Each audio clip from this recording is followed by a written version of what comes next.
Hello guys, this is Avidan. Alright, so maybe this could explain the difference between the Old Testament, how we're saved there, and the New Testament. Okay, so do you ever hear like the saying, I'm getting a little bit of a hard time trying to focus. Anyways, right there it says attached strings. So if you just take a look there, do you ever hear like no strings attached? It comes from, well, they say it's very convoluted. No need to argue about it.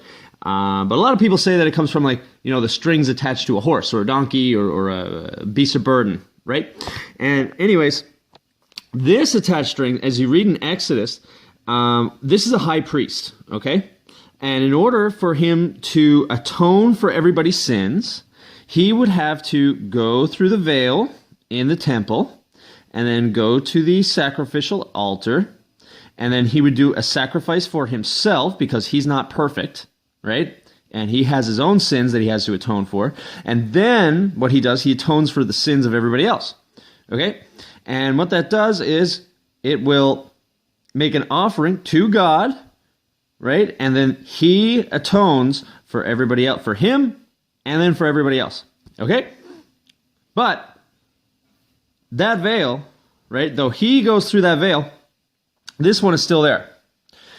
Now, the reason why there's strings onto the priest, as you'll read in Exodus when he goes in, is because he could die, right? He can die if he goes in here. And he is the only one that's allowed to go in here. If anybody ever goes into this room with the sacrificial altar, I think it's called the Holy of Holies, that right there is like the biggest thing, one of the biggest sins that you could do in the Old Testament. Nobody could ever go in there. So say if this guy died, if the high priest died, the bells would ring because he'd fall, right? And they would know something's up over a certain amount of time. And then they can pull the string back, right?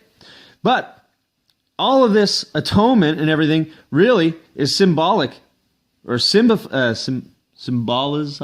It's signified because there's a big string attached to it. You have to have faith in all this religion and all this law and all that kind of stuff in order to have your sins atoned for, right? So it's an attached string, right? Now, down here, okay, I would love if this would start focusing. But anyways, it's okay. Just try and pay attention. This one right here is no strings attached. Now, I didn't draw a donkey. I'll try it. Whatever. Here's your donkey. I don't know. Give him little ears there. Yeah, see, I can't draw. So, and also I'm looking through the screen. But you know what I'm talking about. It's a donkey, right? So he rode in on the donkey through the gates of Jerusalem. It's a lot like a veil. And I mean, maybe you could say that, like, when he carried the cross, it was going through, a gate or something. I don't know the ins and the outs of the theology behind it. But he goes there, right? And he goes in through the gates. And after a certain amount of time, he does some preaching and he continues his ministry. And his ministry is finished when he goes up onto the cross and he dies, okay? Now, this gate, once he dies, you'll read that it rips this veil in two, okay? It rips this veil in two, right? There's now no longer any other veil between God and the people that this guy was trying to save, but there were strings attached. And then this perfect man without sin, right? Because this guy had sin, right? But this guy, Jesus, had no sin. He was completely blameless. He rode in on a donkey with, as you can see, no strings attached, right? Nothing. There's no strings attached.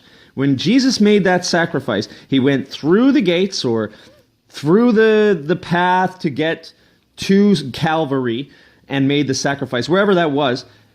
There's no need for this anymore. And if it was the city gates, he also makes the, the prophecy that, Jerusalem was going to be destroyed. There wasn't going to be one brick on top of another, not one stone on top of another. So it made this useless. There was nothing that could save Jerusalem, right? Nothing that could save them. This right here couldn't save them.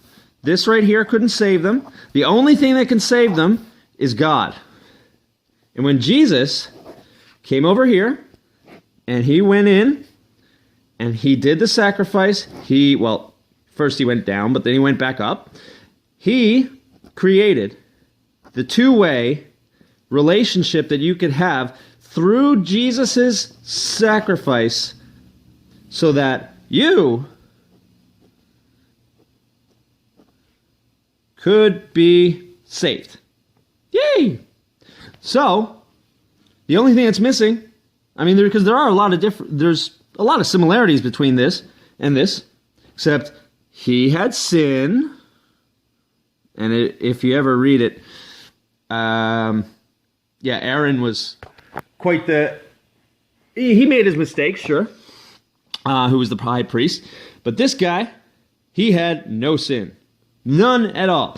Jesus was blameless.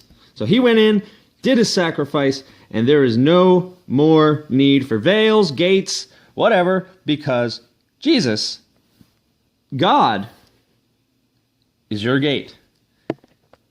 And that makes you one saved little dude. So, I hope you enjoyed this. Let me know if there's anything you picked out that I'm wrong, because like I said before, I'm certainly no master of teaching by any means. Only this guy was. So, thank you very much for listening. This has been Avidan, and God bless you. May his peace, love, and mercy through his sacrifice be with you all. And it's not a